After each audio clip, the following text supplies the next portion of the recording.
Hello friends, now we are studying reactance relay.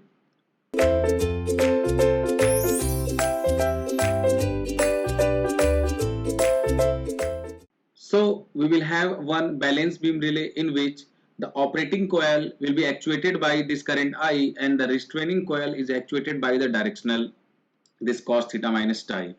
So relay will operate when this operating torque K1I square will be greater than K3 VI cos of theta minus tau.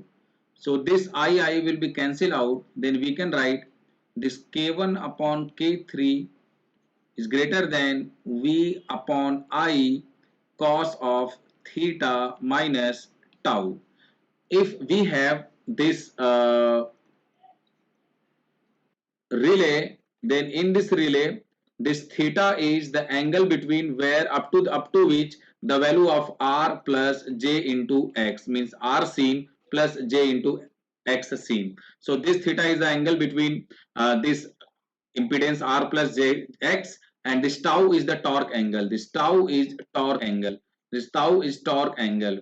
So now when we are studying the reactance relay, we must take the maximum. Tau would be taken as tau max. Now I will tell you why tau has been taken the tau max. So when the tau max, and that will be 90 degree, this torque will be this torque K3 VI cos of theta minus tau will be maximum when will be maximum when this tau will be equal to 90 degree. 90 degree means maximum torque. In case of maximum torque, we can see that from here, that is K1 upon K3 must be greater than V upon I jet seen into cos of this theta minus 90 degree. So cos of 90 minus theta or cos of theta minus 90 will be same.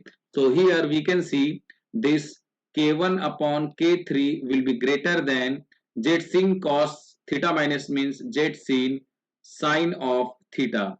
So we can say if this is what we can write is this is what we can write that K1 K3 means K1 upon K3. Let us exactly write this. And to if you will see in the impedance triangle, basically if you will see into the impedance triangle, basically this is R and this is X and this is Z and this is theta. So sine theta value will be equal to X upon Z. So X will be equal to Z sine theta. So from here we can replace Z sin sine theta will equal to X sin. So comparison will always take between the two same quantity. So this will be X of set.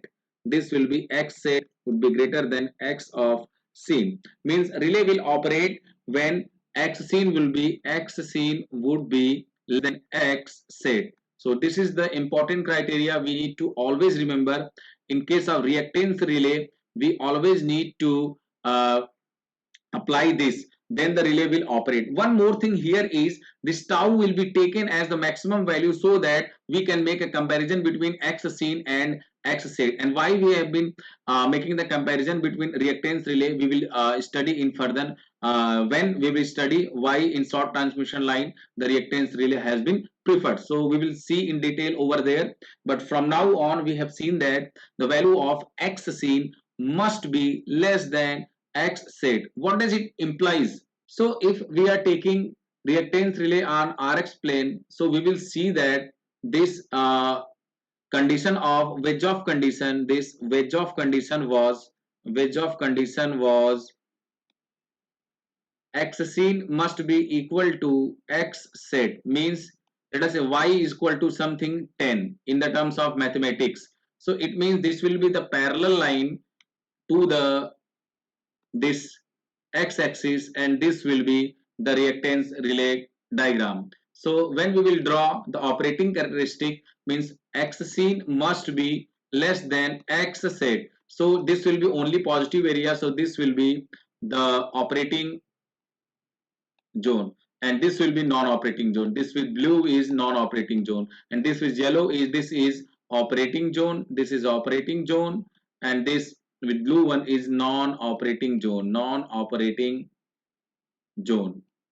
So you see here, and we also see if this reactance relay is directional or non-directional. So this reactance relay is basically, in one word, this is non-directional, because the direction element has been fixed just because of tau. Tau has been taken as 90 degree, means it is always considered to be at maximum torque angle. So we cannot change the direction for this. For the tau is equal to 90 degree, this relay will become non-directional. It should have been directional because in restraining coil the direction element was attached, but in that case the tau is equal to 90 degree, it has been taken as the maximum torque angle, so this became non-directional relay. So this is all about the reactance relay. Thank you.